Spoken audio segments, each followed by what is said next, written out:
You can create conditional text in InDesign, and you can also create conditional anchored objects or images with InDesign as well. Let's go to the window menu, and from Types and Tables submenu, you can select the Conditional Text panel. And in the Conditional Text panel, I'm going to create several conditions. My first condition will be New York, and I'm going to accept the defaults that are here already. The second condition will be Paris, and again I'm going to accept the defaults. And the third condition will be Seattle. Once again I'm going to accept the defaults. From there I'm going to go to my text placeholder, and I'm going to type in the text for the conditions here. Now when you're setting conditional text, what you want to do is not type any spaces in between the text that you set. So I'm going to type in NY for New York for now because I need the space, and I'm going to type in Paris and Seattle. Now I want to select NY for New York and set the New York condition.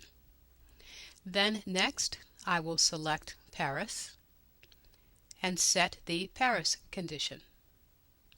And lastly, I'm going to select Seattle and set the Seattle condition. And also take note that as you set your conditions here, and let me zoom in to show you, as you set each condition, the color default selection will show you what condition is there. So now let's choose my selection tool. I'm going to now change this graphic, and first thing I want to do is copy it, and then I'm just going to delete it. I want to set this graphic so that it becomes conditional to the text that's selected. So setting my cursor directly before the D in dinner, I'm going to paste my graphic into place.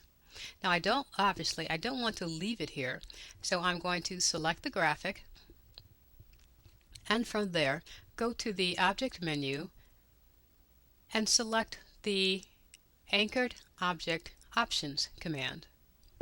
And I want a custom graphic. I don't want it inline or above line.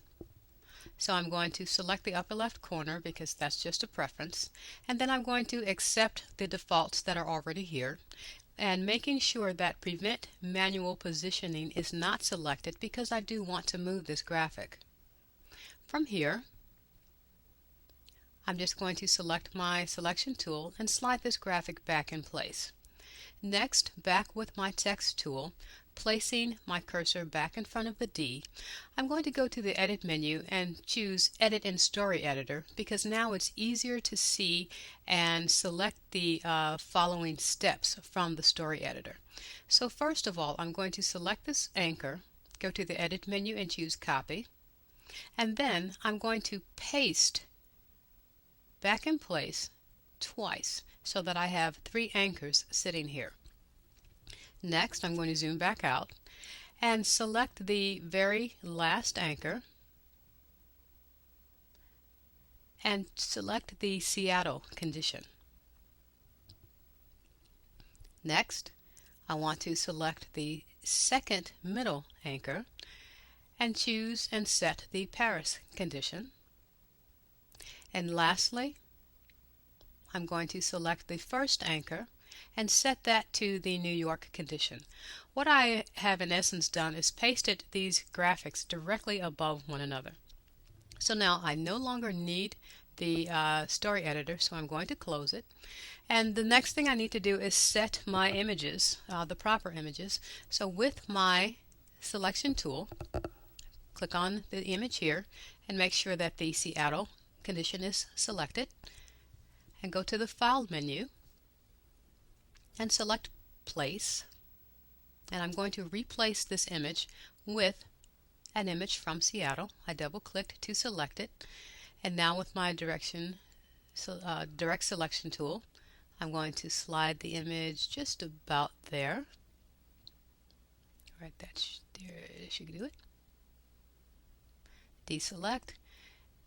Turn that off so that it's not in the way, and next choose my Paris condition and and go back and select place. I forgot to select the image first, so now I need to go back, select my image, make sure my condition is set, go File and Place, and I'm going to select the Eiffel Tower and use my direct selection tool to slide that over right about there. And my New York condition is basically already set. One exception, I need to retype the information down here at the bottom. Oops, okay, there we go. So I'm going to type in New York. No, I didn't want to do that, sorry. Choose cancel, and I'm going to type in New York.